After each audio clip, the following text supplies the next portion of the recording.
When I saw her and the moment that she had, it was a sense of universality, in that everybody has a bad day.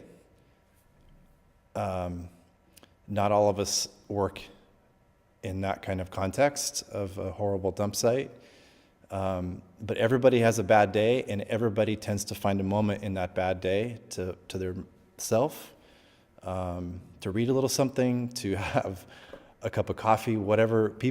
Everybody has their thing, and this is her thing, and I happen to catch it, her doing her thing, her kind of escaping what happens. Her normal is bad. So I've kind of made it a personal mission to get out into the world and to go to the farthest reaching places to find those stories and to tell their story visually. And it's something that I can't not do as a person. It just happens to be that photography is the best way I know how to communicate. The photo that won was taken in the context of a larger project that took 2 weeks. And that particular photo was taken on the last day of those 2 weeks. And you're in a dump site, a 30-acre dump site, and the surrounding community every single waking moment, every day. You get to the point where you don't feel like you can take any more creative images.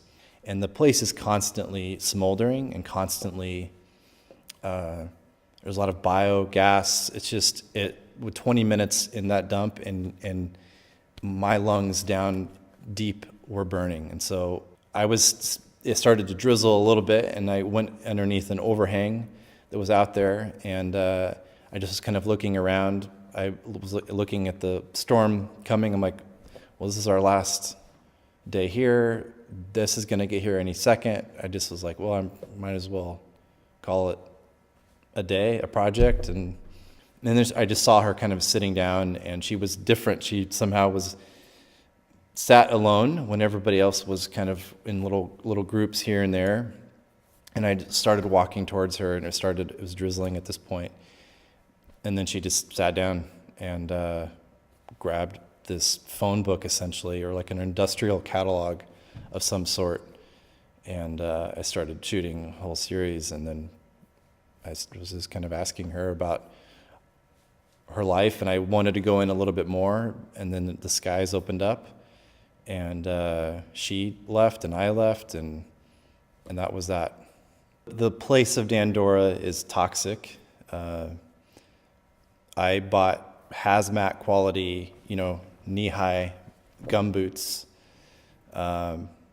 steel-toed, all that, so I could just work and not have to think about what I was going to be stepping on. But I also brought masks, like a face mask, and because I just didn't know what to expect, and I should have had it on every second. But me being there in the first place, I'm already from Mars. And so much of what I strive for as a photographer is to have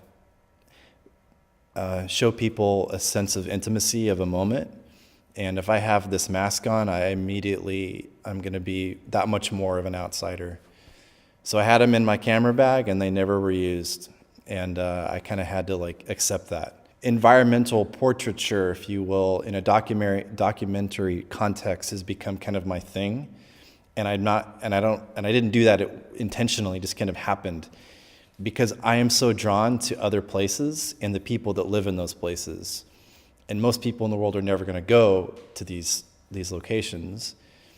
And I try as hard as I can to, at the end of a project, have one photo or a group of photos, but especially if I can do one photo that can put a person in their context. So when I get back to the burbs in America, people can see an image, and they can be, maybe it plants a seed in their mind.